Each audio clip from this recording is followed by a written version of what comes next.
cette idée qu'il y a actuellement hypertrophie des mathématiques en physique. Hein, je pense à des gens comme Madame Tonda, etc., qui voulaient raffiner la relativité, etc. Les vrais créateurs, des gens comme Planck, Einstein, De Broglie, Dirac, Schrödinger, Heisenberg, c'était des gens qui opéraient d'une façon heuristique, par essai et erreur. Et alors ensuite, il y a eu des gens qui sont venus là-dedans, qui se sont mis à formaliser dans un langage incompréhensible. Alors là, il y a trop de maths, je suis désolé, la vraie création se fait par intuition. Deuxièmement, les épicycles. Francis n'a pas parlé des épicycles. Actuellement, on est arrivé à une impasse qui ressemble à celle où on était arrivé à l'époque de Copernic. C'est-à-dire qu'on a un système, et puis on rajoute de la matière noire, on rajoute de l'énergie sombre, pour essayer de comprendre. Donc ça ne va pas. Il faut une révolution copernicienne, le terme est bien utilisé. Troisièmement, alors l'éther, il a été introduit plus ou moins par Newton. On dit qu'il a été évacué par Einstein, c'est pas vrai. Einstein, il a posé deux principes, le principe de relativité de Galilée, le principe d'invariance de la lumière. Et puis comme il n'était pas mathématicien, il a demandé à son copain Bessot et à sa femme, j'oublie son nom, qui était mathématicien, de l'aider. Il a publié ça en remerciant seulement Bessot. Parce qu'il était physicien, lui, il a eu de l'intuition, mais mathématiques, c'était pas son fort. Même pour la relativité générale, il a demandé à Hilbert quand même, et à Bessot, ses histoires, tout ça, voilà. Donc, l'éther, alors il existe, c'est ce qu'on appelle aujourd'hui le vacuum subquantique. La lumière se propage à travers un vacuum subquantique qui a une énergie énorme.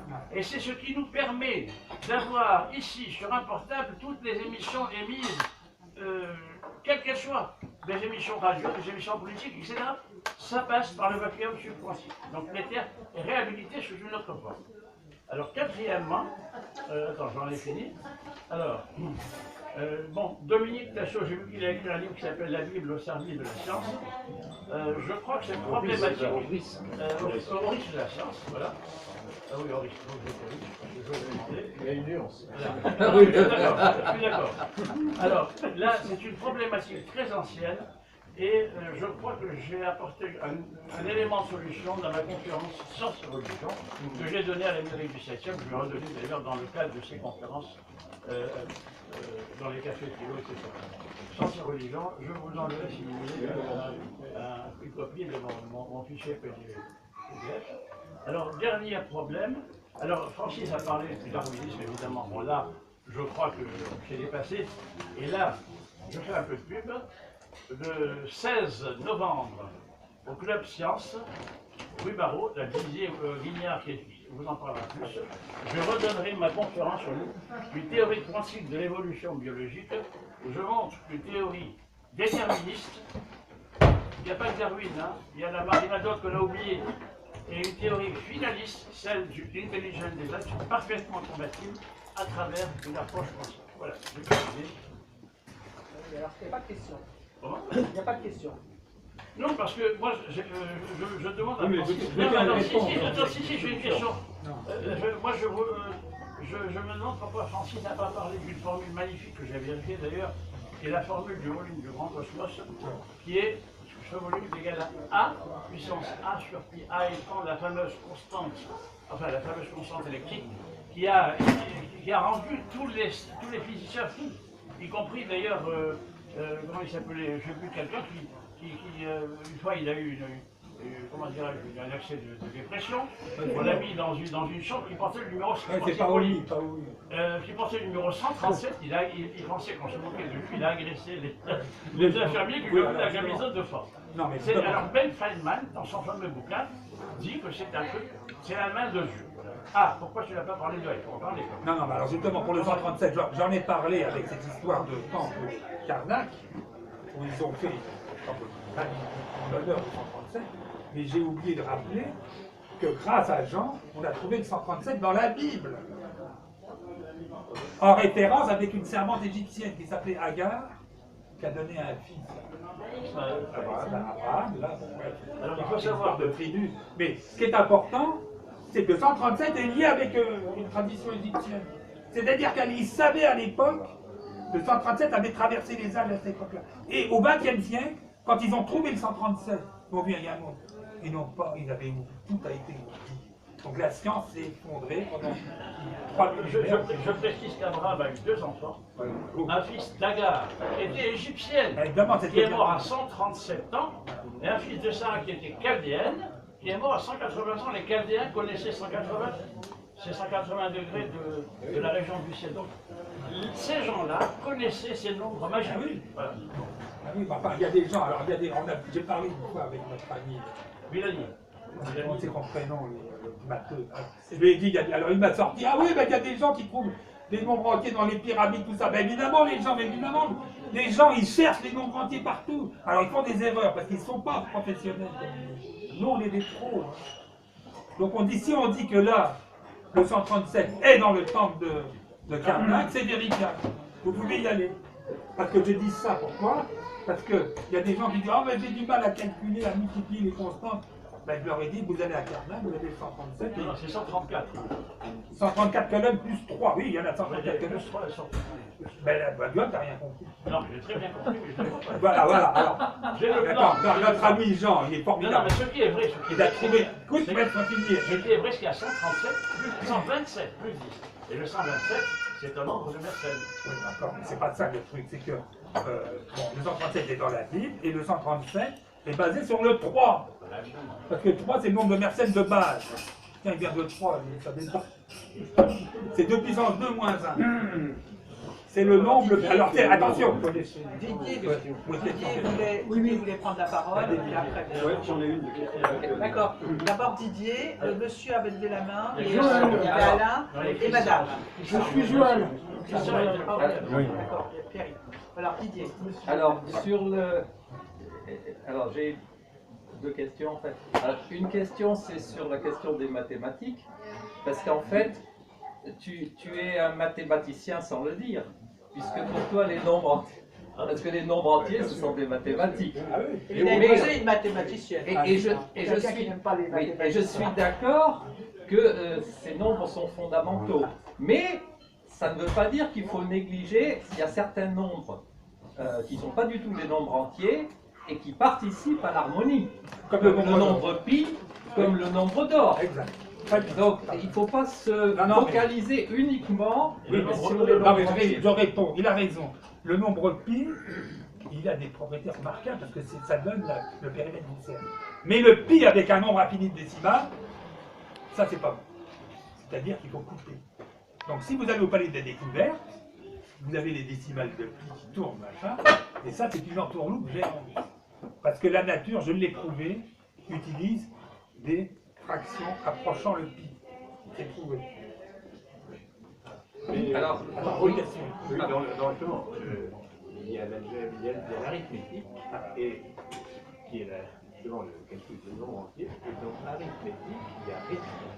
Oui. Donc on retrouve cette idée d'harmonie du cosmos dans le nom même de l'arithmétique. C'est l'étymologie. Voilà. C'est l'étymologie. Il y a quoi? Ça veut dire Rythme que dans l'arithmétique.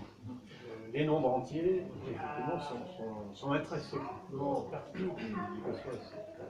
L'harmonie se réalise par des nombres entiers, et pas par des nombres réels. Alors, Alors, le on a appelé, deuxième justement, point, non, je reprends ça, c'est très grave. Oui. On a appelé les mathématiciens ont appelé nombres réels des nombres inventés de toutes pièces. Alors Et il a appelé Alors, nombres réels. deuxième question, c'est que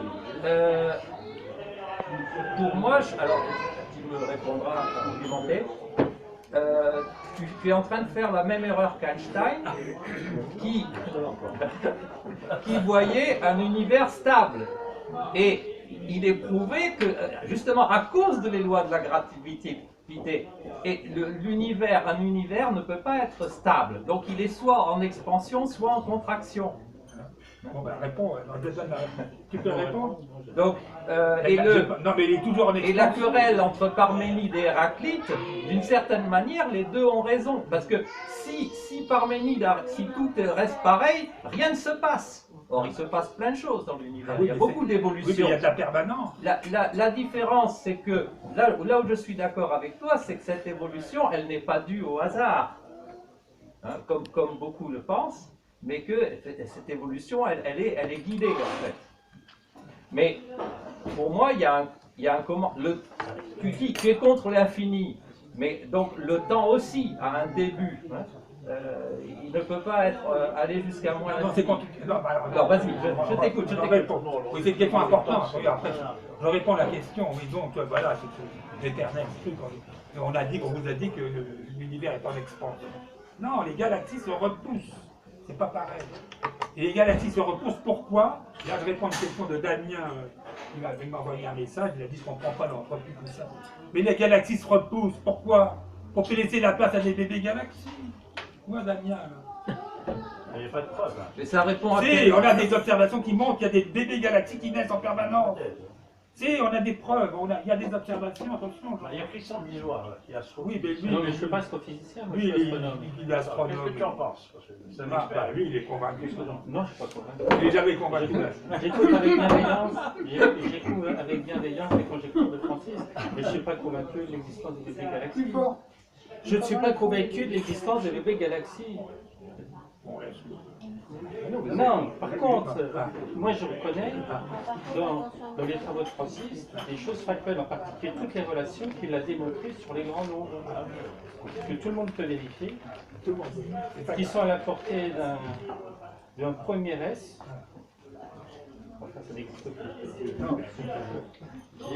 Au niveau bac, disons. N'importe qui au niveau bac peut vérifier. Niveau bac, peut vérifier ces C'est relations. remarquable. C'est Et le discours de la le prudence, rayon, Vasco. le rayon de l'univers, c'est remarquable. D'autant plus que c'était une relation qui avait été entrevue par Dirac, mais avec un ordre de grandeur près. Or, que dirait Dirac s'il était confronté à la relation de Francis aujourd'hui? Que dirait Eddington? Je pense qu'il se prendrait le parti de Ah, mais Francis. là, non. Il n'y a pas d'autre partie possible. Donc il peut y avoir, donc attention, là. Et il ne ferait pas varier. Or, parce que le gros problème, Voilà. c'est que pourquoi les gens n'acceptent pas? Pourquoi ils ne s'intéressent pas? Je pense pour une raison idéologique, parce que en raison de la théorie du Big Bang, je crois que ce rayon évolue au cours du temps. Bien qu'il n'y ait aucune preuve qu'il évolue au cours du temps. Il n'y a aucune preuve que le rayon augmente. De même qu'il n'existe aucune preuve que la température du fond cosmologique décroît. Parce qu'on observe, c'est sa constance. Mais au nom de la théorie du Big Bang, ça décroît. Et le rayon de l'univers augmente. Mais il n'y a aucune observation. Voilà. Oui, mais moi je réfute ça. Je réfute les variations du rayon de.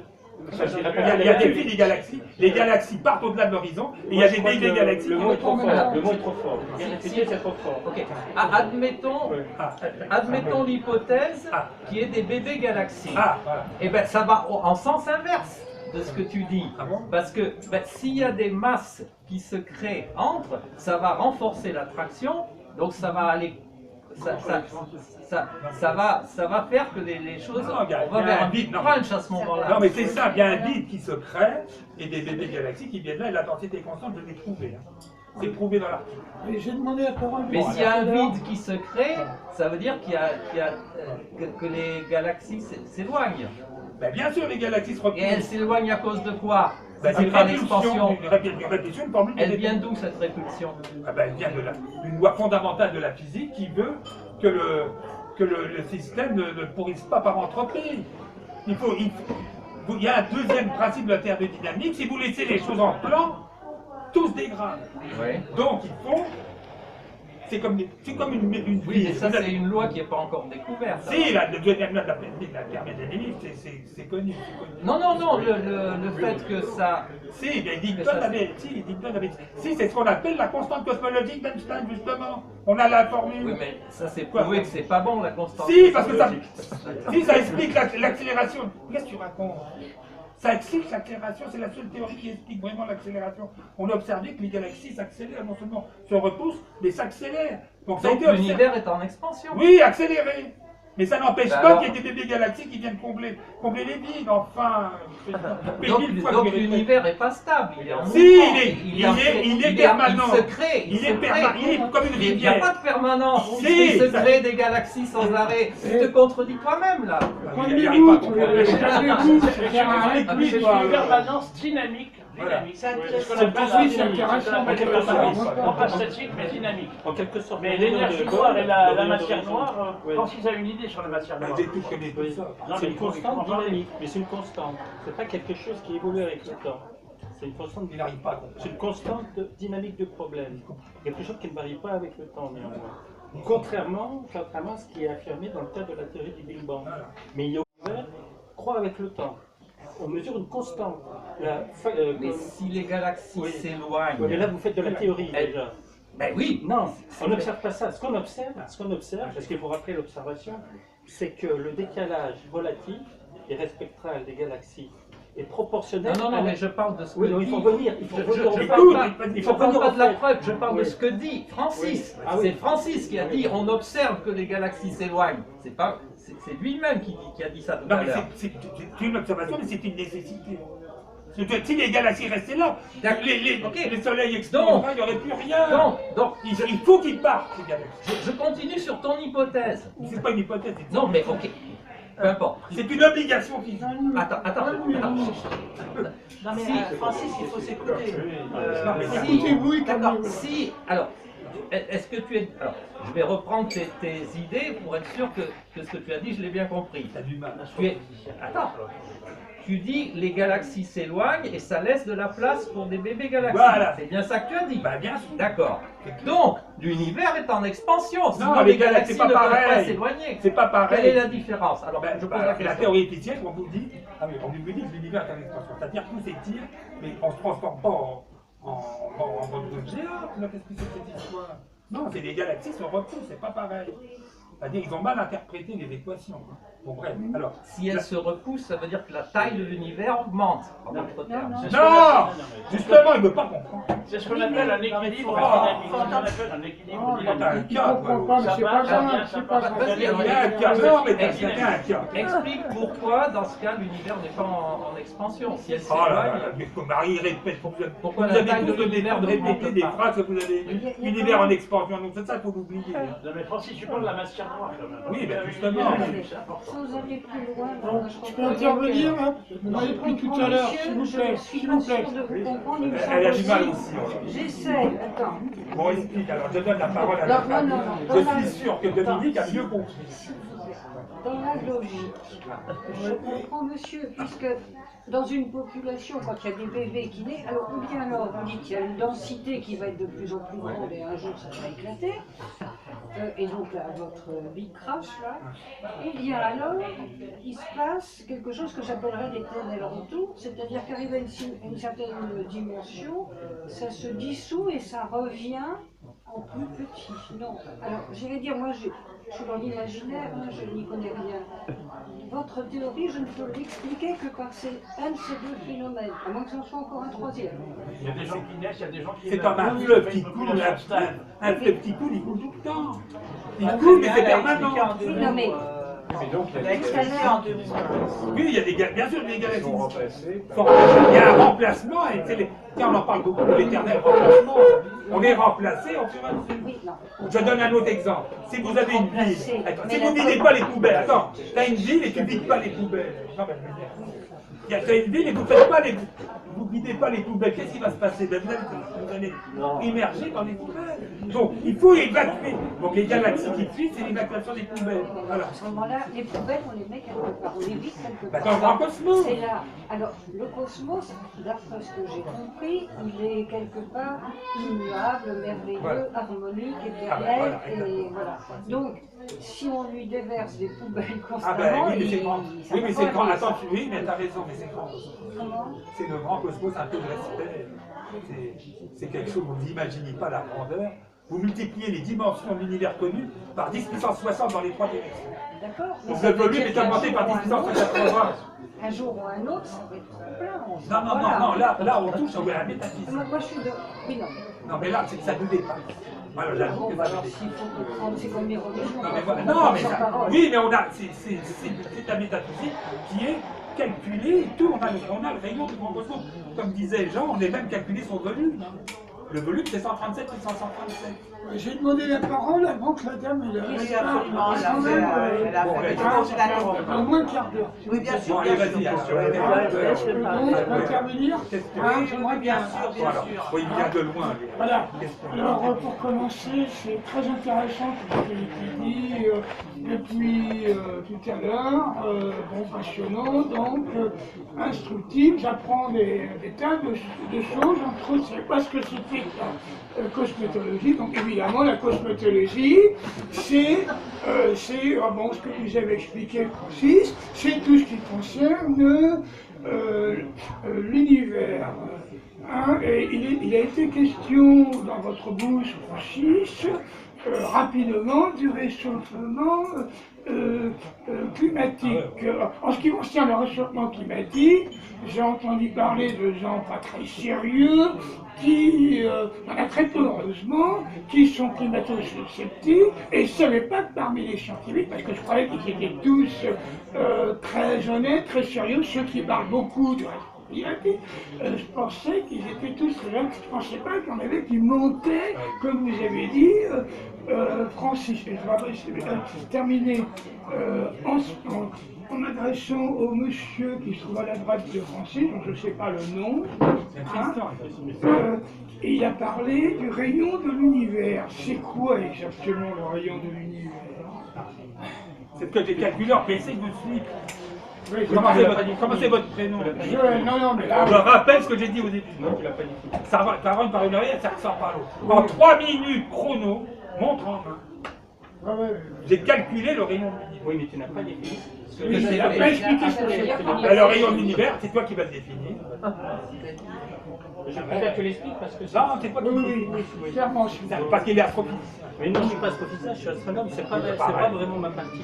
Mais on le sait, on a découvert dans les années 1920, même avant, on a découvert que les raies spectrales des galaxies étaient décalées de manière systématique. Et que ce décalage systématique, ce décalage exprimé de manière relative, delta lambda sur lambda, delta lambda est le décalage en longueur d'onde, est proportionnel à la distance des galaxies. Alors vous allez me dire comment on mesure la distance des galaxies, on fait confiance aux astrophysiciens. C'est très compliqué. Et delta lambda sur lambda, c'est la distance des galaxies sur une certaine constante, une certaine longueur, qu'on appelle le rayon de Hubble, ou rayon d'horizon, ou rayon d'univers. C'est ce dont parle Francis depuis le début.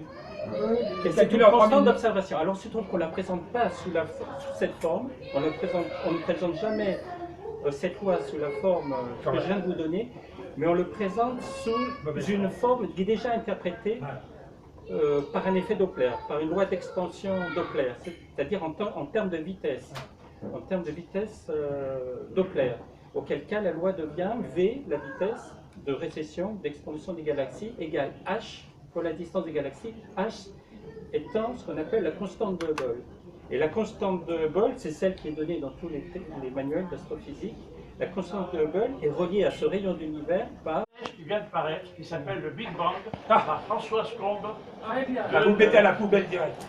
En tout cas, on remercie monsieur pour cette question très intéressante. Le CED, le Big Bang, il vient de paraître il y a 2 mois. Donc j'aurai des informations sur Non, faut là-dessus supplémentaires. faut que je recommence la conférence. Non, mais c'est tout nul. Non, mais le problème, c'est que Monsieur, c'est la on peut première pas fois faire un que j'entends parler dialogue, de c'est ça, pas alors que nous, Mais c'est ce qu'on disait tout à l'heure, ça Et peut j'ai pas du être mal et personne ne peut l'expliquer. Personne ne peut expliquer comment Voilà, il toute a- cette énergie Oui, viendrait. alors, je précise. Alors, en particulier, l'un des défenseurs de cette théorie de l'inflation qui s'appelle Paul Steiner, un américain. Alors, Paul Steiner, Voilà, il lui, était- a calculé qu'il y avait. Non, oui, maintenant il revient là-dessus. Il dit, on va Paul voir Steiner de Harvard a calculé qu'il y avait 10 à la puissance 500. Oui, d'accord, ok, d'accord. Donc, d'accord, donc bah, c'était encore une entourloupe qu'on vous a fait. Le Big Bang, comme ça marchait pas bien, ils ont fait un Big Bang à 2 étages, un grand étage. Même Steiner qui a défendu ça, il y revient maintenant. Bon, l'inflation, vous l'oubliez, c'est une année complète. Je passe à la question suivante. C'est une sorte d'épicycle au sens de... Voilà, c'est un épicier. On en est aujourd'hui en cosmologie à l'époque d'avant Copernic. Un Big Bang, je veux dire, intellectuel, Un biclap, il faut un biclap. Ben, le biclap, ça y est, il est là. Ça viendra de quelque part. Ben, vous l'avez là devant. Allez, voilà, Jean ne veut pas admettre le calcul. Il veut pas. Maintenant, Moi j'ai vérifié tes calculs, ils sont oui, mais c'est le dernier calcul. Mais c'est pas- T'as regardé les dernières mesures. Il faut mesurer le fameux rayon de l'univers avec la constante de Hubble. On est à 1% de ma valeur. Mais tu n'as pas parlé de la matière noire. Oui, ben la Il faut matière. en parler, c'est important. Là, tu as une idée importante. Ah, oui, là. Ça serait intéressant. Vas-y, est-ce que tu as quelque chose à dire là-dessus sur la matière Oui, noire? ben, la matière, alors oui, ce qui se passe. Alors bon, c'est important quand même parce que justement, là, l'une des grosses énigmes actuelles, l'une des grosses failles de la cosmologie actuelle, c'est qu'ils ne comprennent que 5% voilà, il manque 95%. Alors ces 95%, il y a 70% c'est de l'énergie noire et 25% c'est de la matière noire. Alors, moi j'ai déjà enseigné la mécanique à l'université, hein, contrairement à ce qu'a dit Tasso, je ne me suis pas empressé de publier. Je n'ai pas voulu publier n'importe quoi. J'ai fait le contraire des autres. Tous les autres publiaient à la va-vite, il faut publier. Moi j'ai dit non, moi je ne publie pas comme ça. Donc je ne suis pas rentré dans le système comme Jean qui l'a rentré, il a publié 500 publications, il n'y a rien dedans. Moi j'étais obligé, sinon je t'ai viré. Là. Voilà, si vous ne publiez pas. Non mais c'est ça, il avait raison de le dire. Mais moi je ne suis pas rentré. Il faut que tu comprennes, Denis. Je ne suis pas rentré. J'ai vu que ça poire. J'ai dit ça ne peut pas durer comme ça, j'ai annoncé à tout le monde. Il y a un témoin. Mais non, mais tes publications sont refusées. Ah mais même, maintenant c'est refusé. Donc bref, alors, figurez-vous qu'en mécanique, parce que je connais la mécanique rationnelle, la mécanique de base, dans un trou noir, dans un système qu'on appelle un système critique, il y a 70% de l'énergie qui est Il y a des gens qui parlent là-bas, on entend un bruit de fond, c'est pas pourquoi. ah, non, c'est 30%, donc il reste 70%. Donc les 70% sont contenus dans la théorie la plus basique. Et ça, ils ne voient pas. Alors j'ai essayé de publier à l'Académie des sciences, et ça a été refusé. Pourtant, ça a été présenté par Péquer, que Péquer a dit tout un peu. Et donc l'énergie noire, c'est un faux problème trivial que j'ai sorti dans 5 minutes. Il reste les 25% de la matière noire. Là, c'est plus subtil. Il manque de la matière. Alors, il se trouve que dans mes raisonnements, j'ai trouvé où était l'antimatière, parce que c'est un autre problème. Ils ont cherché partout où est l'antimatière. Alors je dis l'antimatière, elle est là. C'est-à-dire, quand vous prenez une matière, elle se transforme en antimatière en permanence. C'est une oscillation. Et j'ai dit, donc la matière noire, cherchez pas. La matière noire, c'est une oscillation en quadrature, c'est-à-dire qu'elle n'intervient pas. Donc voilà, comme ça, c'est un problème que j'ai résolu.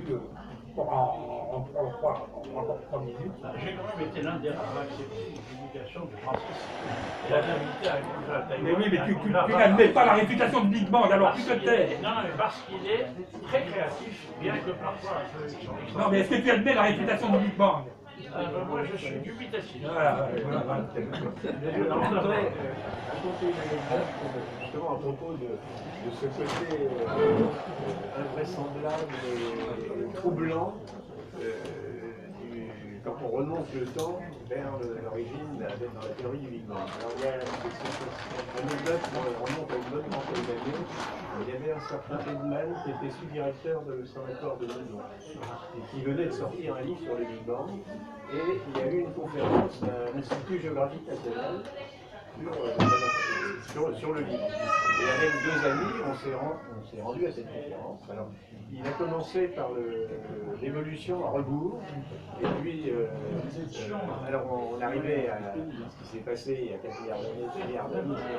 Et alors, évidemment, l'idée que on va, de notre point d'observation, décider qu'entre la microseconde et la microseconde suivante, il s'est passé des transformations extraordinaires et tout ça à 1 milliard d'années dans le recul, le recul c'est quelque chose de à la limite, presque de risible, et tous les 3, on a éclaté de rire. Mais c'était, enfin sans faire exprès, c'était pas, on n'avait rien contre, on ne croyait pas au Big Bang, mais on venait écouter justement la façon dont il allait défendre sa théorie. Tout tout l'amphi, le rire est libérateur. Tout l'amphi éclatait de rire. Et alors, le malheureux Edman, jusqu'au bout de sa conférence, toutes les 10 minutes, un quart d'heure, il y a eu le rire de l'amphi, qui était au fond une réaction saine face à des théories qui sont perturbantes finalement. C'était comme dit Hamilton, c'est tellement contraire au sens commun qu'il y a un moment où il faut s'en débarrasser. Et comme on ne peut pas s'en débarrasser, on n'a pas le savoir mathématique, on n'a pas les éléments d'observation. Contre ce genre de livre, on ne peut pas se défendre sauf par le rire. Et c'est ce qui s'est passé, c'était une expérience inoubliable. Voilà, monsieur. C'est terminé. Monsieur voulait prendre la parole? Alors je suis, par rapport à ce que vous dites, je suis relativement modeste, je ne voudrais pas quoi que ce soit, mais je voudrais dire quelque chose par...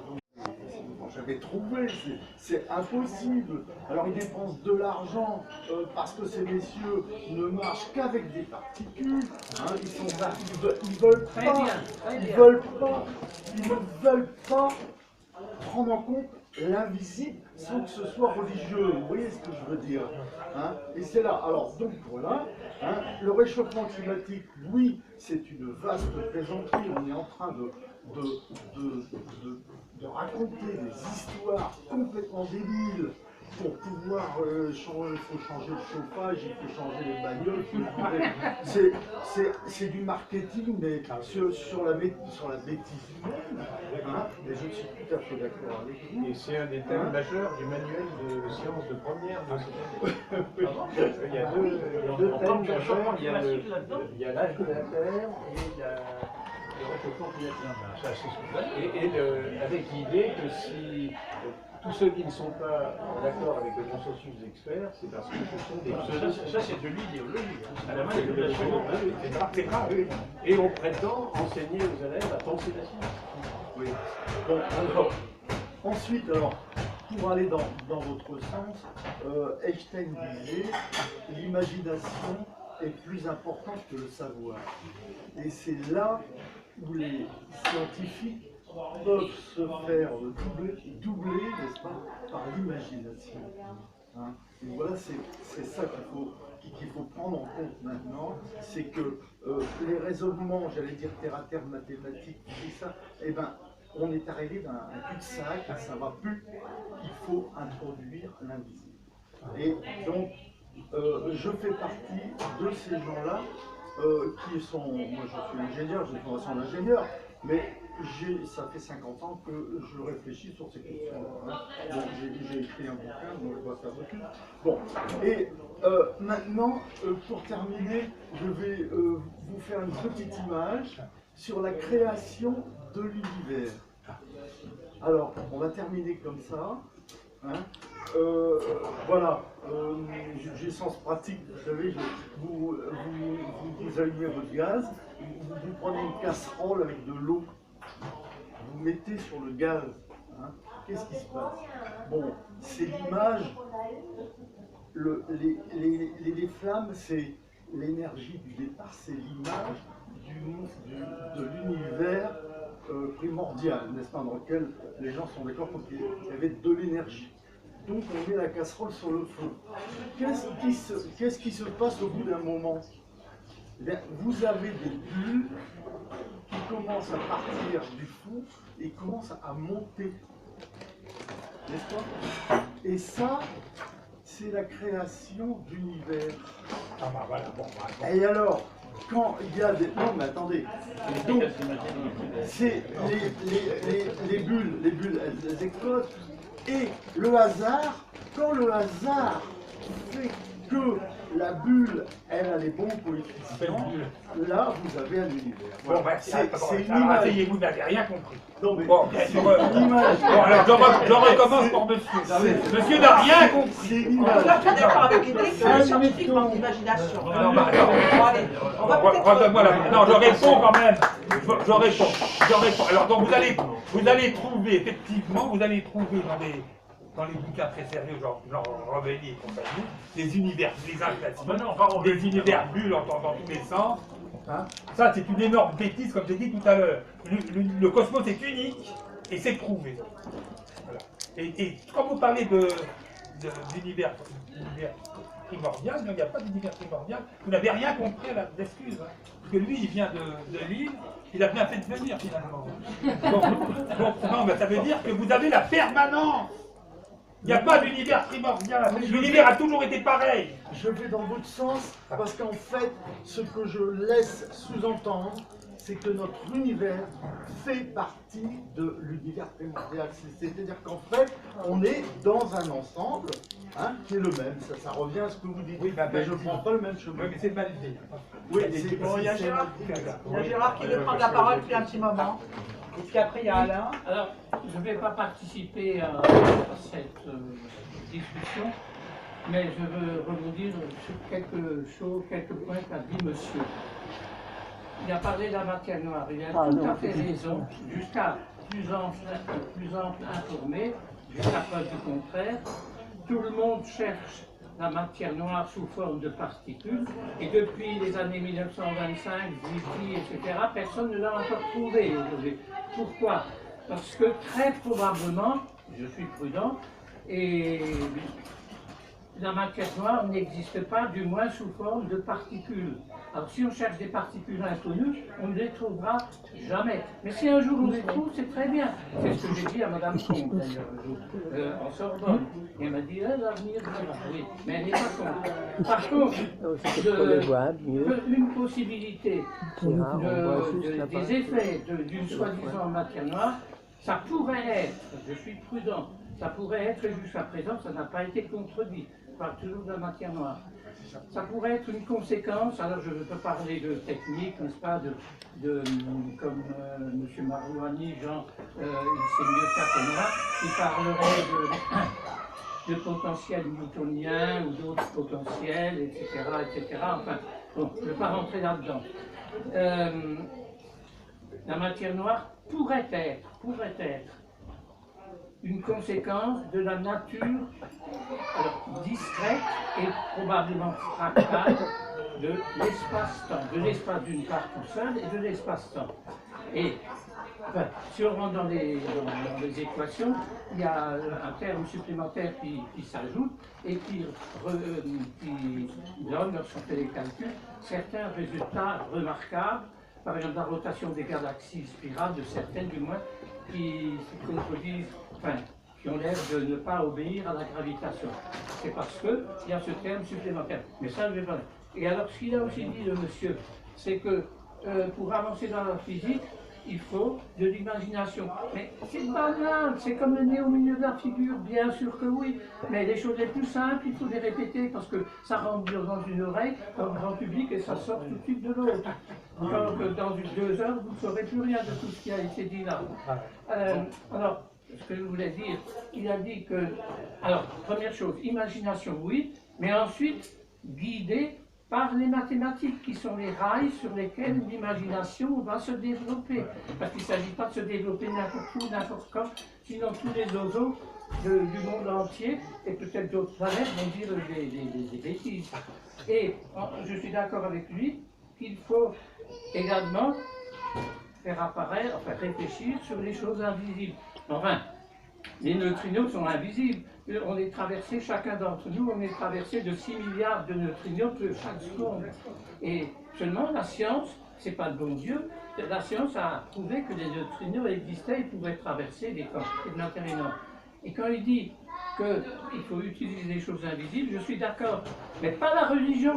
Alors, parce que lui, il a dit il met des choses religieuses. Non, ceux qui disent que pour expliquer tout ça, il n'y a pas de finalité, il n'y a pas de finalité, il n'y a que de la causalité récurrente, de même qu'en biologie. Causalité récurrente qu'on peut analyser, et ça on peut le faire, on a le droit.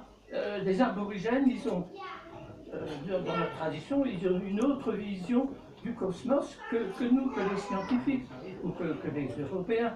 Qui c'est qui est le plus près d'un les aborigènes, ils sont contents de leur truc. Et puis les Européens aussi. Donc, oui, à l'imagination, oui, il faut trouver de nouveaux concepts, très probablement, pour expliquer toutes ces choses, parce que ça n'invente pas. Mais personne n'a encore trouvé ces nouveaux concepts. Ces nouveaux concepts sont nécessaires. Et surtout pas la religion. Alors, je rentre pas dans les détails. Ça, Gérard, on a entendu. On a entendu. Merci Gérard pour ton intervention. J'ai fini. Merci Gérard, c'était bien. Donc il y a Alain. Alain, et puis ensuite je te donne la parole. Hein? Ah oui, bien sûr. Allez, Alain. Il y a des articles qui viennent à l'esprit, pas que ça. Déjà cela, il y a l'idée d'abord que les experts se trompent. S'ils se trompaient tout le temps, il y a Blaise Pascal qui a dit un truc comme ça sur l'intelligence humaine. S'ils se trompaient tout le temps, au moins on pourrait s'y chier et prendre le contre-pied. Mais ils se trompent peut-être pas tout le temps. Après tout, ils peuvent aussi avoir raison. En fait, quand ils se trompent, c'est toujours dans le même sens, à mon avis. C'est-à-dire par excès de conservatisme. Et pourquoi? Parce que celui qui, grâce aux travaux qu'il a fait quand il était postdoc, enfin thésard à l'époque, a acquis une certaine notoriété, a fait grimper dans la hiérarchie. Une fois qu'il est dans la hiérarchie, si quelqu'un vient dire que ce qui lui a permis d'arriver au poste où il est, c'était pas vrai, à ce moment-là, c'est son ennemi. Je me souviens très bien d'ailleurs que c'est Bernard d'Espagna qui expliquait que Alain Aspect, lorsqu'il était allé voir John Seward Bell, parmi les questions posées par John Seward Bell lorsqu'il lui a expliqué ce qu'il avait l'intention de faire pour mettre en pratique les idées géniales de Bell, Bell lui a demandé, dites donc, je traduis librement en français, mais c'était ce sens-là, vous êtes en CDI ou en CDD? On a dit, est-ce qu'on peut... Est-ce que vous êtes vulnérable sur le plan de votre carrière professionnelle? Car il va y avoir peut-être des sous-entendus parce que c'est le cas d'avoir des ennuis. Bon, il les a pas eu, semble-t-il, des ennuis. Bien. Je crois qu'il n'a pas eu prix Nobel. Mais il ne mérite pas. Bon, c'est une autre affaire. Il y a aussi... je ne suis pas tellement convaincu par la force des systèmes. La physique moderne, je prends mes exemples partout. Il s'appelle... Frédéric Lordon, ça me dit maintenant, c'est rare qu'il participe à un débat télévisé parce qu'il pense que sa pensée est trop complexe pour pouvoir exprimer dans un débat. Bon, là, il le faisait quand même. Quelqu'un lui dit, mais enfin, les faits parlent d'eux-mêmes. Et là, il se met en colère, il dit, mais les faits parlent d'eux-mêmes quand vous ouvrez votre fenêtre, que vous voyez que la Terre est plate et que le soleil tourne autour. Et ça fait penser à ce que disait Gaston Bachelard. Il n'y a pas de vérité première, des erreurs premières. Il y a des vérités. Peut-être se méfier. Alors ça ne veut pas dire, là encore, c'est la même chose. On ne peut pas prendre le contre-pied systématique du bon sens. Ni l'y adhérer systématiquement. Je réponds tout de suite. J'ai répondu tout à l'heure. Tu vas continuer. Il y a des vérités premières. Je l'ai dit tout à l'heure, j'en ai donné une. 2 plus 3 égale 5. 2 fois 5 égale 10 égale 3 plus 7. Vérité première. Bon, tu continues. Bon, Bachelard, ça veut dire, on n'a rien compris. Non, c'est grave, car un grand philosophe comme Bachelard, les énormités qu'il a pu sortir. Parce que les gens, je rappelle, ont oublié l'arithmétique. Et justement, quand même Newton, parce que quand Newton, quand Halley est venu voir, il lui a dit, mais il faudrait oublier ça, parce que vous êtes le seul à expliquer la trajectoire arithmétique. Il s'est polarisé sur la géométrie. Il a oublié de traiter l'arithmétique. Et avec notre ami Christian, là, on est en train de faire un papier, bon, c'est une première, là, en montrant qu'en poursuivant sur l'arithmétique, Newton aurait pu aller beaucoup plus loin dans la mécanique quantique. Bon, vas-y, je reviens, tu continues. Je rappelle que Bachelard était aussi un homme de science. C'est grave. La n'était peut-être pas inutile d'ailleurs, parce que finalement, je suis en train de me dire qu'il y a des gens qui ne seront pas d'accord avec toi lorsque tu dis que 2 plus 3 égale 5, c'est une vérité première. Ça m'intéresse. Tu me les amènes. Tu me les amènes. Ça va être dur, ils sont loin, c'est les Australiens, c'est les aborigènes. Ils connaissent 3 nombres. 1, 2, beaucoup. Attends, je réponds sur les aborigènes. Alors attention, c'est quelque chose de très grave. Les aborigènes, pour moi, sont plus scientifiques que les soi-disant scientifiques actuels. Justement, laisse-moi finir. Les scientifiques actuels disent on va expliquer tout ça. On va expliquer tout ça par le hasard. Le hasard, c'est très. Les aborigènes, non. Quand ils voient un phénomène, Ah d'accord, il attribue il y a le dieu du vent, il y a le dieu de ceci. Il attribue à une cause. Donc les aborigènes sont plus sensés que les soi-disant scientifiques qui traitent du hasard. Allez, qui continue. C'est le vote de Ah ouais, bah non, tu vois, à chaque fois tu la ramènes. Ben justement, tu la ramènes à chaque fois. à propos donc des connaissances intuitives peut-être à propos des Égyptiens qui avaient tout compris, y compris 137. Exactement. Pourquoi? La question qui me vient à l'esprit quand même, c'est mais peut-être que quelqu'un a des lumières parmi les assistances, parce que moi je ne sais pas du tout. Je pose vraiment la question de façon ouverte. Pourquoi que les Égyptiens, plus les Hébreux, ils étaient un peu en contact quand même. Pourquoi? C'est d'autres civilisations, les Chinois, les Amérindiens, les Australiens. C'est venu après les Chinois. Les Égyptiens, c'est la plus ancienne. C'est la plus ancienne. Même pas les Chinois, j'ai entendu parler Les Chinois, c'est de 10 venu 000 ans beaucoup pour les plus Chinois. tard. La seule civilisation concomitante de l'Égypte, c'était Sumer.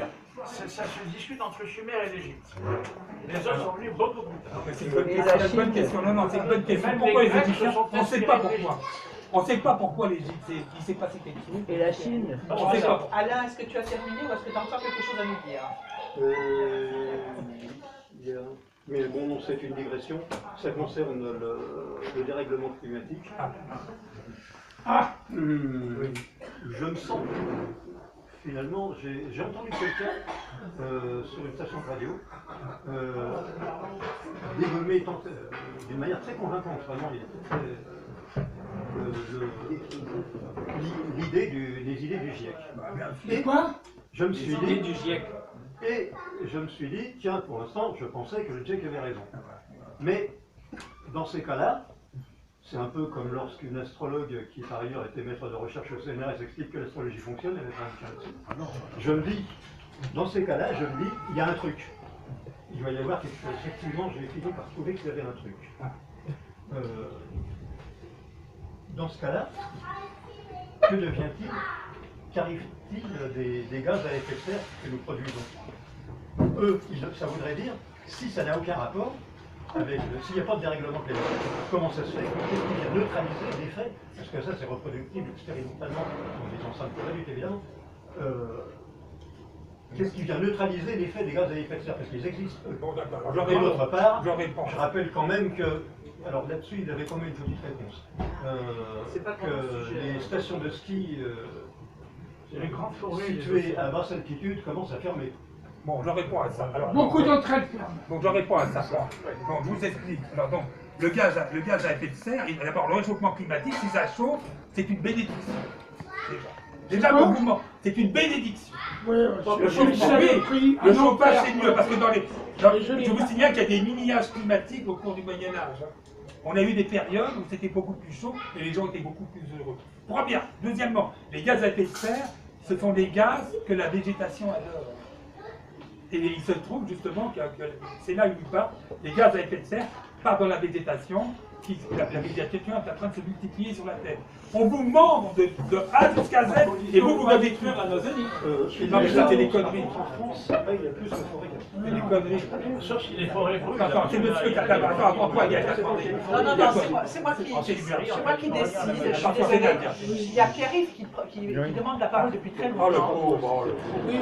Ou alors j'ai deux questions assez différentes, je les résumées. Est-ce que votre théorie permet non pas de dénoncer non pas la possibilité de la vie, puisqu'elle est effective, on la constate, mais d'en décrire en quelque sorte les étapes importantes? C'est la première question. Et la deuxième question à propos de cette histoire de mathématique de G là, et qui est dans l'autre sens, c'est-à-dire le fait que ça soit attractif ou repulsif. Est-ce qu'on pourrait étudier comment rendre compte à la fois de l'attraction et de ce qu'on appelle l'accrétion, c'est-à-dire que le fait que une étoile naît finalement à partir du gaz et le fait que chacun s'attirant l'un par rapport à l'autre, je pense que du point de vue du calcul, on ne doit pas pouvoir utiliser le truc en inverse du carré de la distance, ça va être beaucoup insortable. Mais oui, donc l'attraction et le fait que ce soit des petites parties qui s'agrègent pour en faire une grosse, ce qui fait que le problème n'est pas tout à fait le même. Enfin, peut-être qu'il vous a déjà posé le problème, les astronomes. Merci, Pierre-Yves. C'est intéressant de répondre. C'est une question physique. La gravitation, c'est quelque chose de formidable.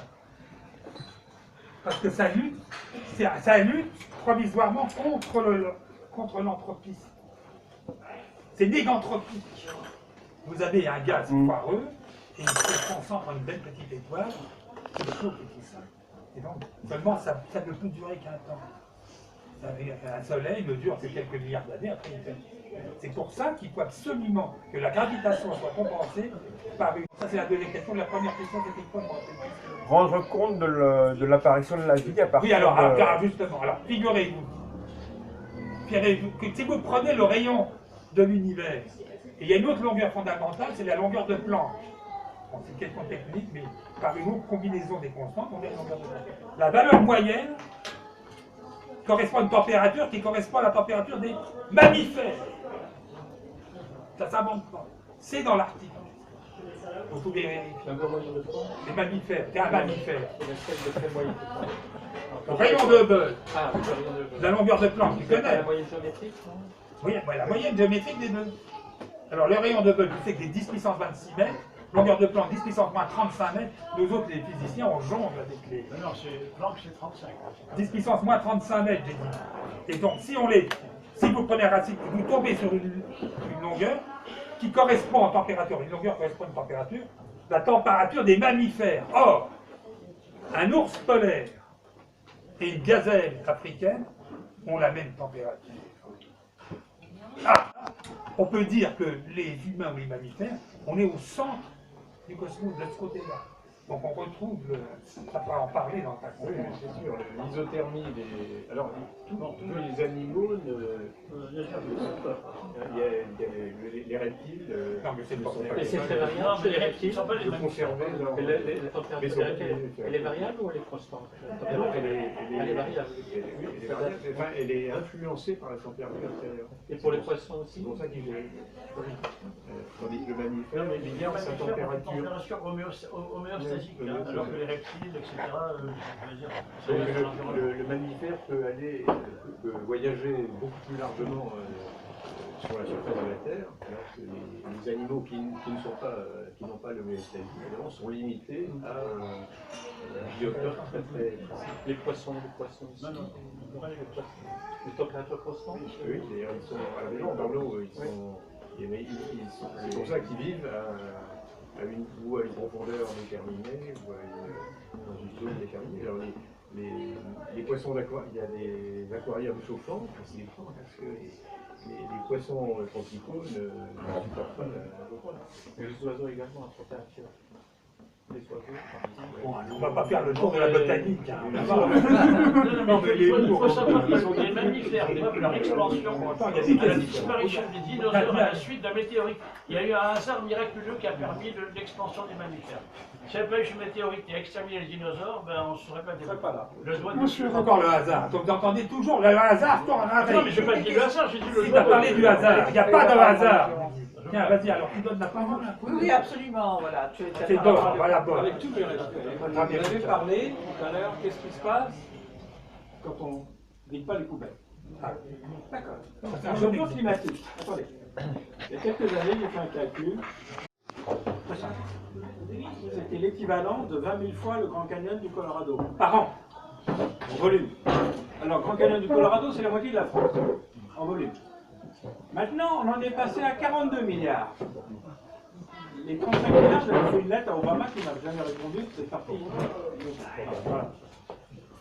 Alors, réchauffons pas, moi je sais que quand j'étais petit, je marchais sur la Seine, qui était jolie. Ah oui. Eh oui. Eh oui.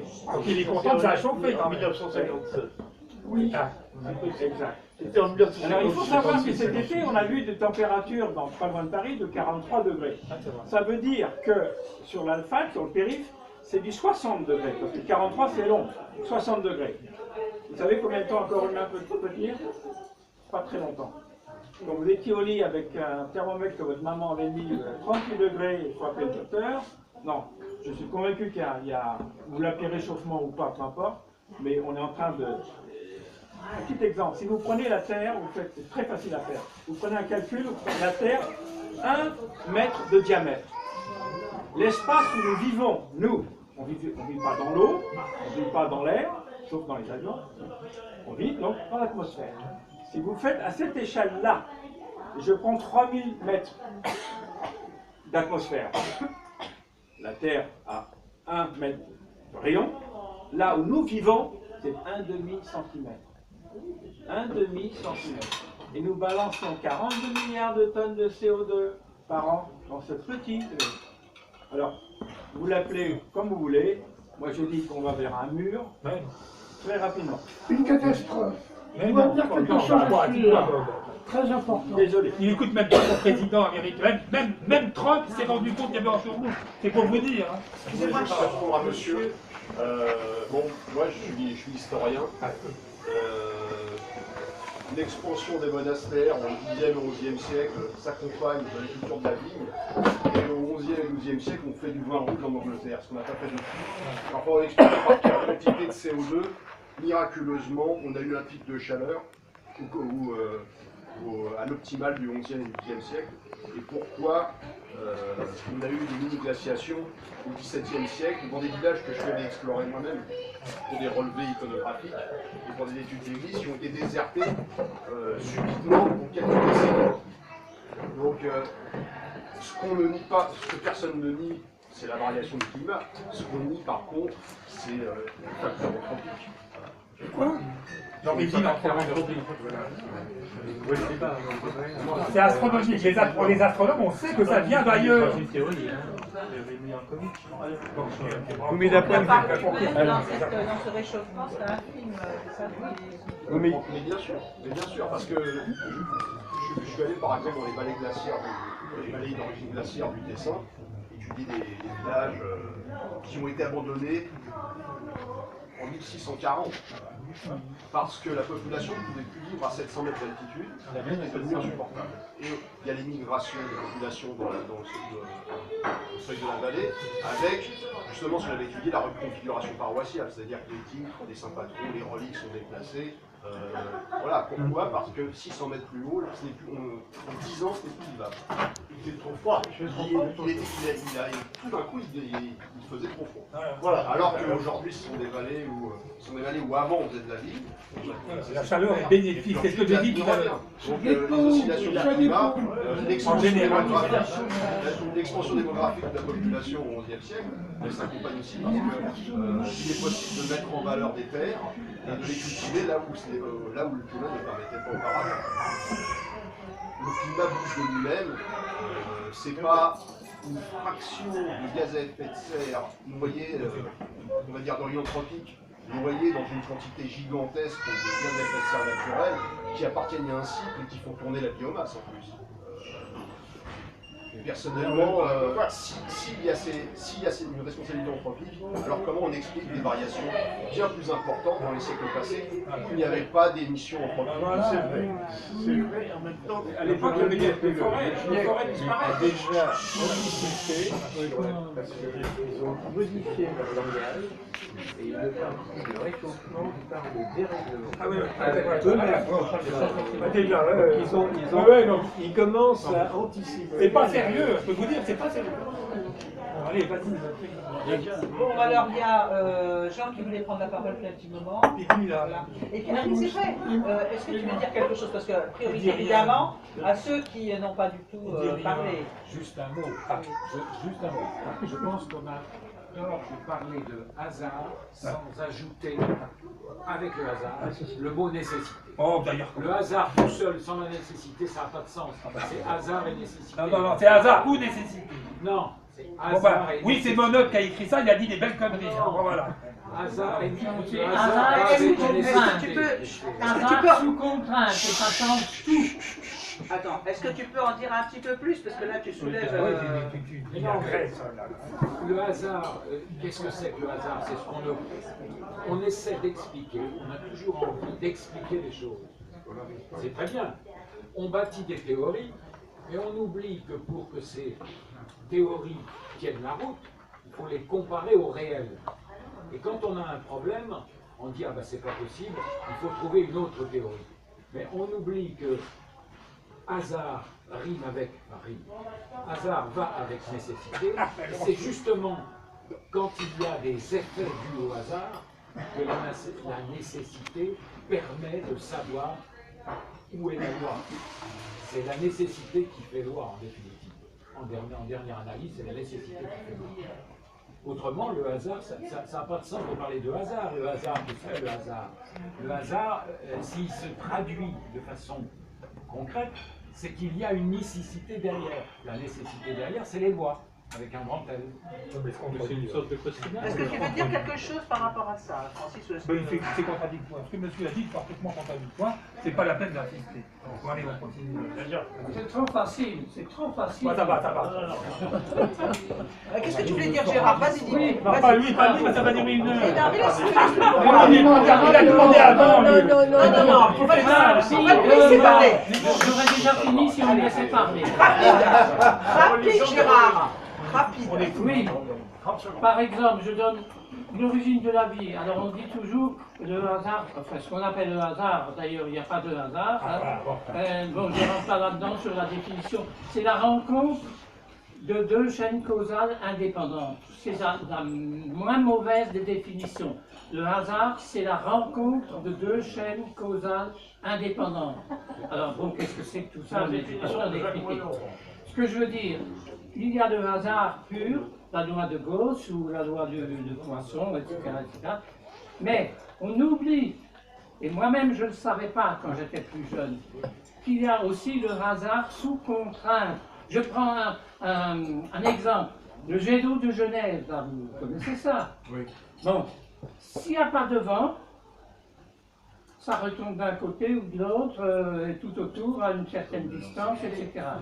S'il y a du vent, une contrainte, eh bien le jet d'eau, il a toujours tendance à vouloir aller d'un côté ou de l'autre, mais le vent, la contrainte fait que le jet d'eau, il va tomber plutôt à l'ouest ou à l'est, selon la direction du vent. Autre chose, si, imaginons qu'on mette un mur suffisamment haut, tout autour de l'endroit où sort le jet d'eau.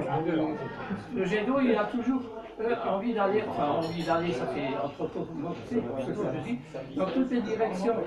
Mais au lieu d'aller à une certaine distance, une partie du jet d'eau va tomber sur le mur et va retomber de nouveau par réflexion à l'intérieur du mur. Et ça va changer le résultat du jet d'eau. Ça va changer l'endroit où le jet d'eau descend. Au départ, il y a toujours du hasard, mais les contraintes font que ce qui était quasiment impossible, quasiment, je ne dis pas à 100%, eh bien devient possible. Et c'est l'explication de l'origine de la vie. Bon, on l'aura entendu au moins. C'est aussi intéressant d'entendre des voix différentes. Allez.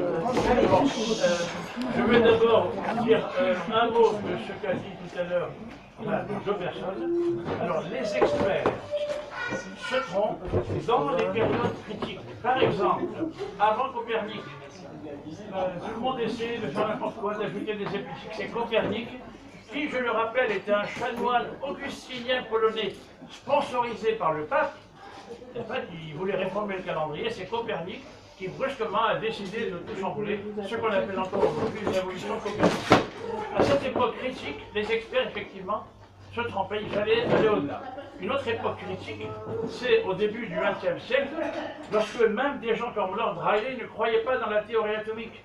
Il a fallu que Jean Perrin vérifie les relations d'Einstein sur le mouvement brownien pour prouver que les atomes existent. Donc, c'est dans ces périodes, et on est dans une période critique où les experts peuvent se tromper. Alors, je ne sais pas si c'est Francis Sanchez, si c'est John McCain, si c'est Joël Schneider qui apportera la solution, mais il faut des gens plus imaginatifs. La solution est déjà là, mais tu ne peux pas l'admettre. Non, tu dois la donner. Il faut des gens plus imaginatifs. La solution est donc, voilà, attends, je vais dire. Vous pouvez vérifier. Non, mais attends, écoute. Laisse parler Jean. Non, mais pardonne-moi. Je continue. Dites-moi, il y a beaucoup de bruit, ce qui serait bien, c'est qu'on puisse s'entendre. Il ne faut pas s'interrompre. Moi, je n'interromps pas les autres. Alors, le hasard. Dans le hasard, il y a plusieurs définitions. Il y a celle qu'a donnée Jacques Monod, qu'a rappelé Gérard, mais il y en a une autre qui est le hasard intervient en réalité toujours dans les bifurcations, c'est-à-dire dans les ruptures de symétrie qui se réalisent lorsqu'on a affaire à des effets non linéaires. la mécanique quantique est linéaire, l'optique est linéaire. Les sciences actuelles obéissent à des équations linéaires. C'est lorsqu'on a des phénomènes non linéaires, et ça c'est Poincaré qui l'a montré, à ce moment-là, il y a des choses qui sont imprévisibles. Voilà. La fameuse parabole du papillon, etc. Voilà. Donc, il n'y a pas que la rencontre de deux phénomènes déterminés, il y a aussi des effets non linéaires qui sont sous-jacents. Maintenant, non, mais ça, c'était une parenthèse. Maintenant, deux points que j'aurais aimé que Francis nous en parle. Bon, d'abord, cette histoire de multi-monde. Il ne faut pas oublier que ça remonte aux Grecs, un philosophe grec dont j'ai oublié le nom, c'est très ancien. Chez les Grecs, on trouve tout et le contraire de tout. Ça a été repris par la Kabbale, et c'est en fait, comment dirais-je, Leibniz qui l'a remis à l'ordre du jour avant Dirac, et puis évidemment Brandon Carter, qui est astrophysicien à Meudon, qui lui a donné le nom de principe entropie. Alors maintenant, pour en revenir à ce que je voulais dire à Francis, bon, il y a vraiment beaucoup de choses intéressantes, mais comme il est musicien, n'est-ce pas, je pense qu'il aurait peut-être dû dire un mot de ce qu'il a parlé. D'abord, il aurait dû dire un mot de la musique. Parce qu'il faut rappeler quand même, dans la thèse de Broglie base sa conjecture des ondes de matière sur quoi? Sur la relation de Planck, E égale H nu. La relation pour la lumière, la relation d'Einstein, E égale mc2 pour la matière.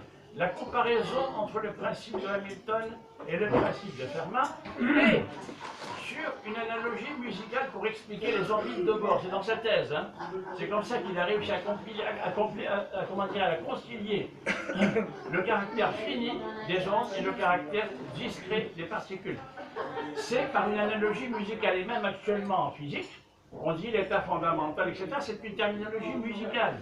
La plupart des grands savants, Descartes, Prigogine, Feynman étaient musiciens. Bon, ça ne veut pas dire que tous les musiciens sont des grands savants. Alors j'aimerais quand même, une dernière chose. Il y a quelques jours, je rendais visite à Judith Minnehatab à l'Institut Curie. Alors elle a fait une observation extraordinaire. Parce que la musique, bon, ça peut-être Francis va vous rappeler, on la trouve en microphysique, en astrophysique, partout. La musique des sphères. Et alors, elle a fait une observation extraordinaire qui a été reportée dans Science. Pour ça, je suis allé la voir. C'est une spécialiste de certaines protéines qu'elle observait sous un microscope, hein, avec un marqueur fluorescent, etc. Et puis, comme elle est mélomane, elle écoutait de la musique en même temps. Et puis, elle voit ses protéines, tout ça, et au moment où la musique commence, elle voit quelque chose de fabuleux. Elle voit les protéines se mettre à danser au son de la musique qu'elle écoutait. Bon, alors là, j'aimerais avoir une explication. Joël, je t'en ai en donne une, est-ce que Francis en a une? Moi, j'ai prouvé que tout est lié. Alors, ça m'étonne pas. Bon, ça va, tu as raconté, par exemple, ce qui est très grave, c'est qu'après, on donne la parole. Ça, c'est une observation. Oui, non, mais moi, ça m'étonne pas. Ça vous étonne, mais pas moi. Non, mais moi, ça m'étonne pas.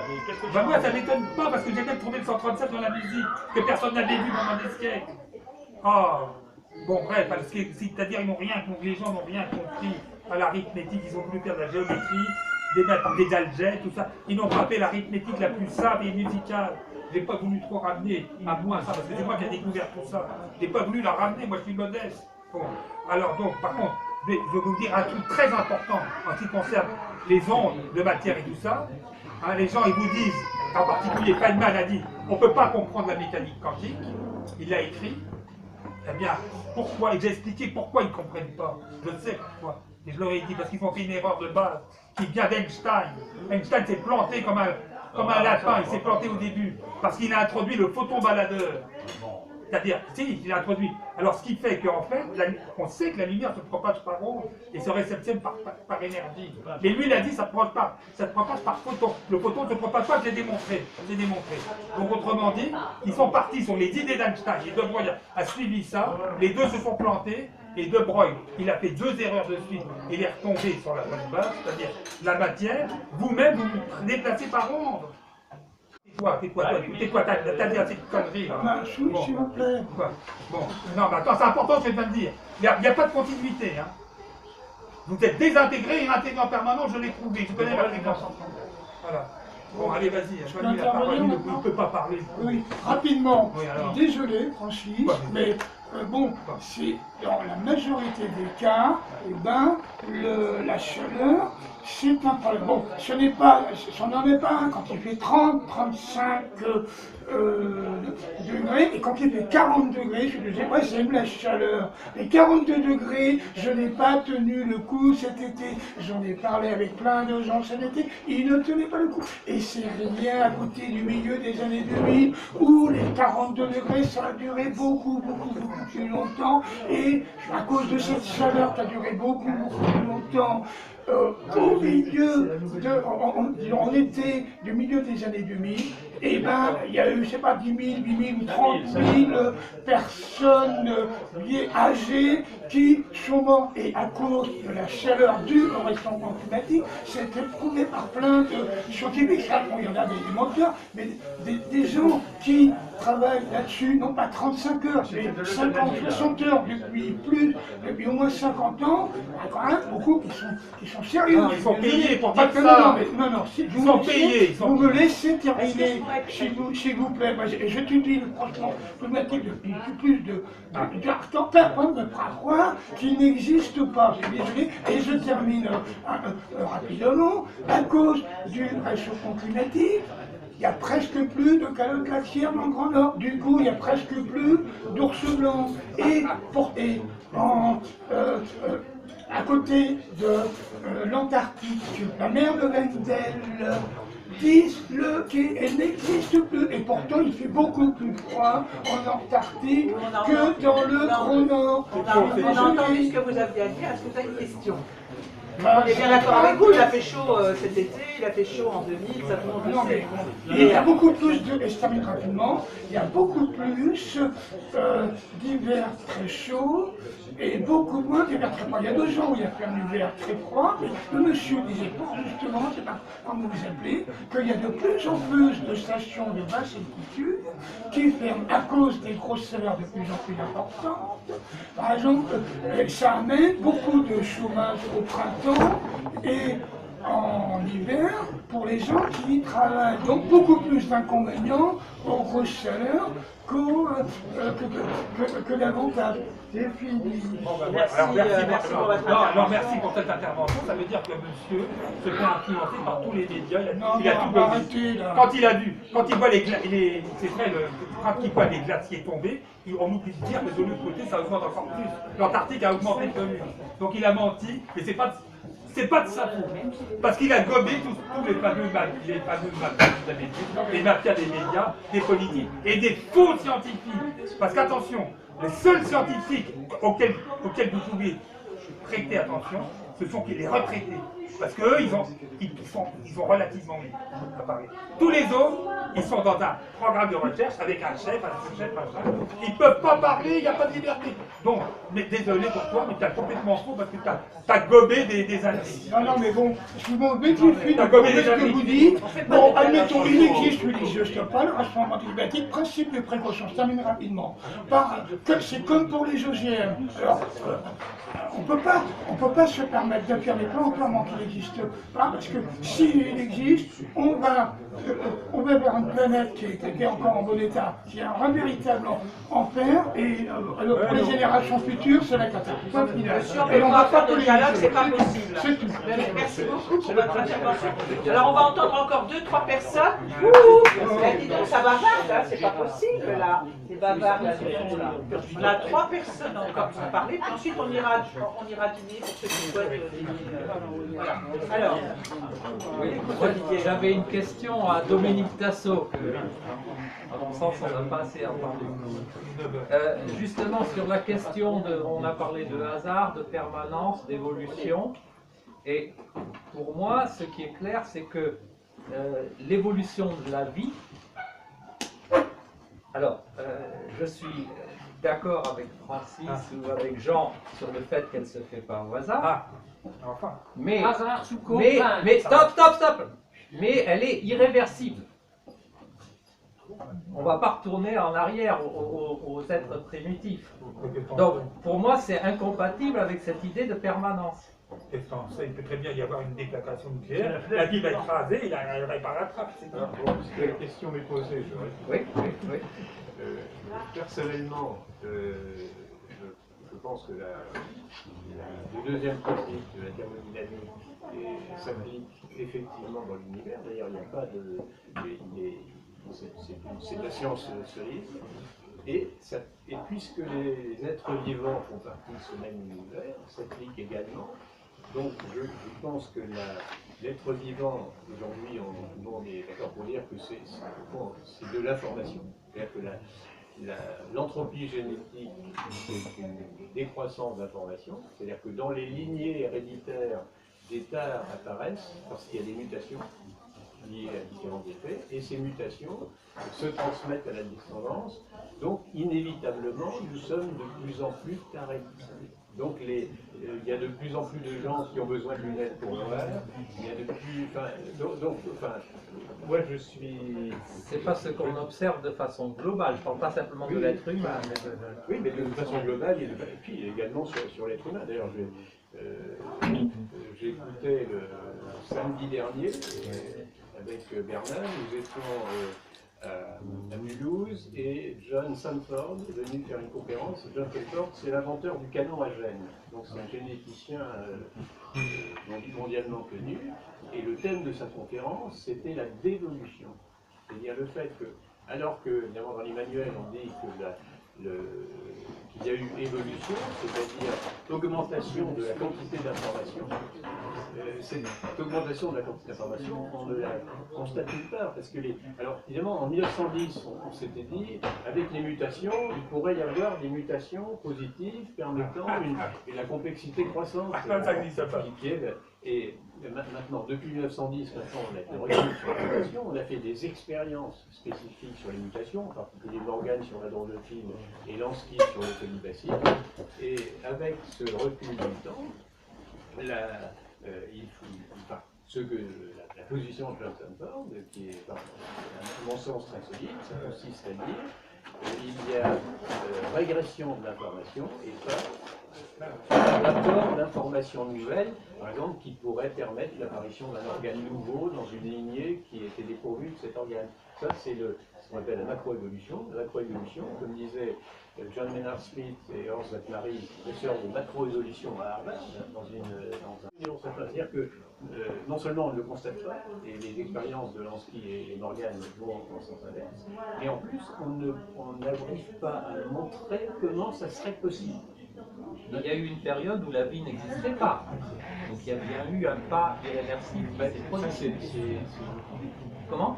Ça, c'est logique. Donc vous pensez que la vie a toujours existé? Si vous voulez, pour Aristote, par exemple, l'univers était éternel, et donc cet univers avait toujours comporté les êtres vivants aujourd'hui. Maintenant, pour moi, je crois au concept de création, qui est le concept fondamental de la science moderne, est née en Europe, et pas justement, comme on l'a dit, en Chine, parce que, alors que les Chinois, à l'époque médiévale, étaient tout à fait comparables à nous en matière de technologie et de capacité intellectuelle. Mais il y a eu convergence en Europe sous deux éléments. Il y a eu la métaphysique et surtout la logique grecque, dont nous avions hérité, et le concept de création, c'est-à-dire le concept d'intelligence organisatrice, débouchant sur la notion de loi de la nature. Dans l'Antiquité, le molex, c'était dans la cité.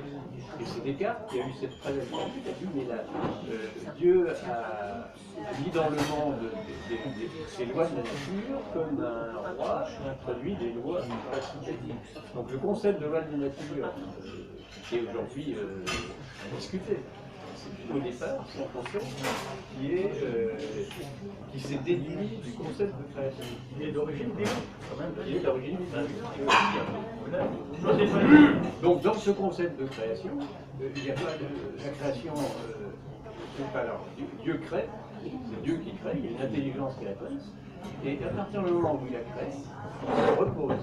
Il y a le concept, c'est-à-dire qu'il y a les théologiens disent qu'il y a le régime de la création et le régime de la providence.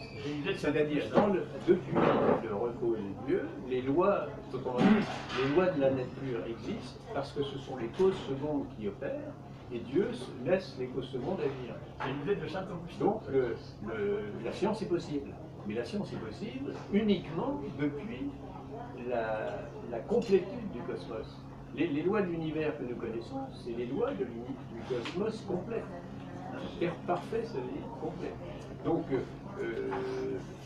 un univers d'avant de sa complétude, c'est quelque chose à laquelle la science n'a pas accès. Donc, votre idée d'une époque où il y aurait des animaux moins perfectionnés qu'aujourd'hui, Même pas du tout de vie en fait. ou pas du tout de vie, c'est très sympathique que ça n'est pas accessible à la connaissance scientifique. C'est ce qu'on observe. Non, attends. La vie est apparue sur la Terre à un certain moment. Selon Pasteur, la vie est universelle. Bon, alors attends, moi je précise, parce que j'ai regardé un petit peu comment était foutu l'ADN. Et qu'est-ce que j'ai constaté? Quand on considère le codon complet, vous savez, il y a une double hélice. Et alors le codon, c'est trois nucléotides, il y en a 3 autres en face, ça fait 6 nucléotides. Quand vous calculez la masse moyenne de ce dit codon, vous tombez sur 1837 fois la masse de l'hydrogène. Lequel hydrogène est 1837 fois la masse de l'électron. Est-ce que c'est du hasard? Non, ça c'est pas du hasard. Ah, non, mais je ne parle pas de hasard, moi. Non, je parle d'une évolution. Je constate. C'est une explication, il n'y a pas d'explication. Si, j'ai une explication holographique derrière, mais ça va trop loin. Mais moi, j'imagine que l'ADN, c'est un hologramme ligne. C'est quoi? Un hologramme ligne. C'est un signal qui parcourt. Et d'ailleurs, j'avais prévu qu'il y a des signaux électriques qui doivent parcourir et ils vont observer. Il y a des signaux électriques qui circulent. Donc les cercles électriques envoient des ondes informatiques parce que l'organisme ne peut pas se porter tout seul. Il doit y avoir un réseau d'informations. Il faut bien une intelligence derrière ça. Que tu l'appelles l'intelligence du grand cosmos, ou Dieu, ou n'importe. Ah oui, il faut une intelligence. Évidemment. Non, il ne faut pas. Il ne faut pas.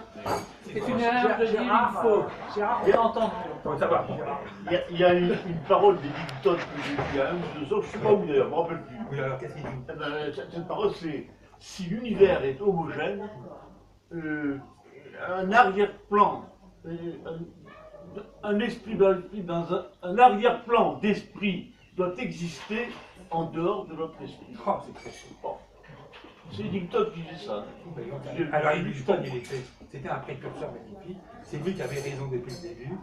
Et le premier qui dit la vérité, il partait de le meilleur physicien de l'époque, vous vous rendez compte? C'était le meilleur en relativité et en quantique.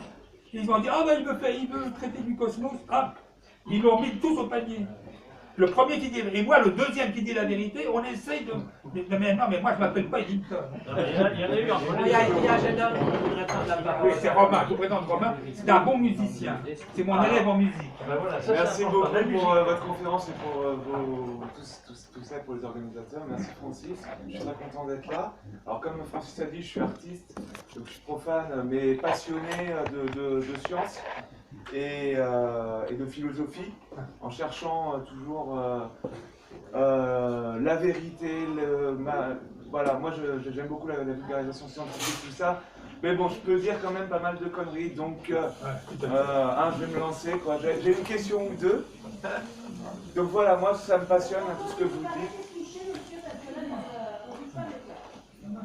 Est-ce que l'idée d'un univers qui serait éternel, si elle est contradictoire avec l'idée d'un Big Bang, et ça j'ai bien compris, est-ce qu'elle ne peut pas être... Est-ce que c'est possible ce qu'on appellerait le Big Bounce, le grand rebond, et d'un éternel... Non, bounce, c'est le Big Bounce. Big Bounce, oui. Bounce, voilà, le grand rebond. Et d'un éternel grand rebond qui serait finalement infini. Et aussi, ce que j'avais beaucoup aimé, c'est quand tu as parlé de cette désintégration qui serait à une fréquence complètement astronomique, qui se désintégrerait toujours à chaque instant. Ça, je trouve ça hyper mystique et ça me plaît énormément. Bon, j'aimerais que tu développes un peu là-dessus. Oui, alors donc je vais développer ça. Alors donc, subitement, c'est musical. Tout est vibration.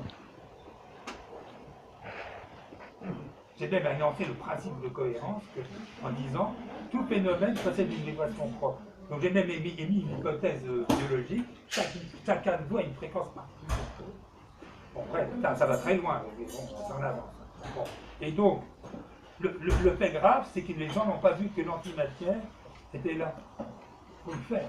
C'est encore un exemple qui vous montre l'imbécilité, là, des pas peur de le dire, des pères fondateurs. L'antimatérialité, là, ils l'ont cherché partout. Il Une suffisait objection. Parce que tu dis qu'on se désintègre. Mais dans le même temps, donc de manière discrète, puisque tu es adversaire de la continuité. Mais une vibration, quelle qu'on se la représente habituellement, continue, une vibration. Alors ouais, il s'agirait d'une vibration quantifiée. Mais oui, il faut la quantifier. Entre deux états. Bah, alors bon, on va aller loin. Donc autrement dit, bon, non seulement vous êtes désintégré, mais vous êtes recalculé pour vous réintégrer. Donc le grand cosmos calcule tout. Donc vous êtes et il vous recalcule en permanence. Alors maintenant, pour répondre au problème de l'éternel retour, ça c'est un problème philosophique ancien, j'ai démontré que l'univers revient sur ses pas et recommence. Au bout d'un certain temps, alors le temps, c'est 10 puissance 57 secondes. Non, ça c'est Poincaré, c'est le principe harmonique. Ça vous n'êtes pas touché là. 10 puissance 57 qui a montré ça. Oui, mais moi j'ai calculé 10 puissance 57 secondes, je sais, c'est la grande période du grand cosmos. Donc dans 10 puissance 57 secondes, vous serez tous là, hein, en train de dire les mêmes bêtises. Bon, voilà, donc vous serez tous là. Donc autrement dit, il y a, comment dirais-je, à un moment donné, c'est un message d'espoir, vous revivrez, mais exactement ce que vous avez déjà vécu. Ça peut ne pas plaire. Sans la mémoire. Ça peut ne pas plaire.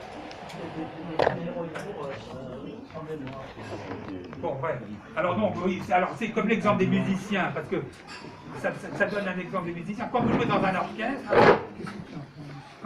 un orchestre, vous n'êtes pas libre. Si vous êtes violoniste, vous êtes obligé de niveau. Donc vous êtes un peu comme ça. Vous êtes dans un orchestre cosmique. Il faut accepter le fait que vous participiez à un ordre cosmique. Bon, vas-y, Nadia, donne la parole à la... Non, mais avant que tout le monde parte, je voudrais rappeler que dans ma conférence du samedi 16 novembre à 14h30 donc au Club Science, c'est Didier qui vous enverra une invitation, donc vous pouvez le noter.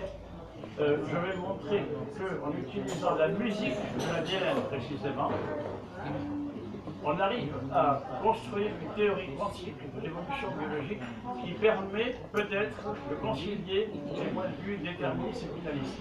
Grâce à la musique de l'ADN, on arrive à construire une théorie quantique de l'évolution biologique. C'est un article qui va apparaître dans quelques mois chez Schrödinger, et je présenterai ça le 16 novembre à 14h30 au Club Science, animé par Didier Guindard. Voilà. C'est formidable ces deux discussions, parce que finalement ça ouvre des perspectives, hein, et c'est tout l'intérêt justement de ces conversations, qui n'ont pas de prétention particulière, mais qui permettent de nourrir vraiment les esprits. Alors il y a une dernière intervention, puis après on dîne ensemble pour ceux qui le souhaitent, et ça se passe ici, hein, en toute convivialité. C'est-à-dire si on veut manger, il faut faire plus. Ah bon, d'accord. La cuisine ferme à 9h. Ou alors, juste d'un point de vue logique, pour revenir sur l'intérêt qu'il y aurait ou non à ce que ce soit l'homme qui soit responsable du réchauffement. En fait, du point de vue logique simplement, on sait qu'il va y avoir environ 1 milliard de personnes qui vont recaser. Donc en fait, la raison pour laquelle ceux qui tiennent absolument à ce que l'homme ne soit pas responsable, c'est que dans la mesure où notre monde est régi par l'argent, finalement, ça voudrait dire que ceux qui le gouvernent et qui ont beaucoup d'argent devraient dépenser d'un point de vue humaniste, quoi. Donc, parce que finalement, sinon, on ne s'intéresserait pas du tout à qui est vraiment responsable, puisque il faut quand même réagir si on veut accueillir les gens. Est-ce que vous avez perçu ça quand même? Bon, allez, mais on remercie évidemment notre ami François.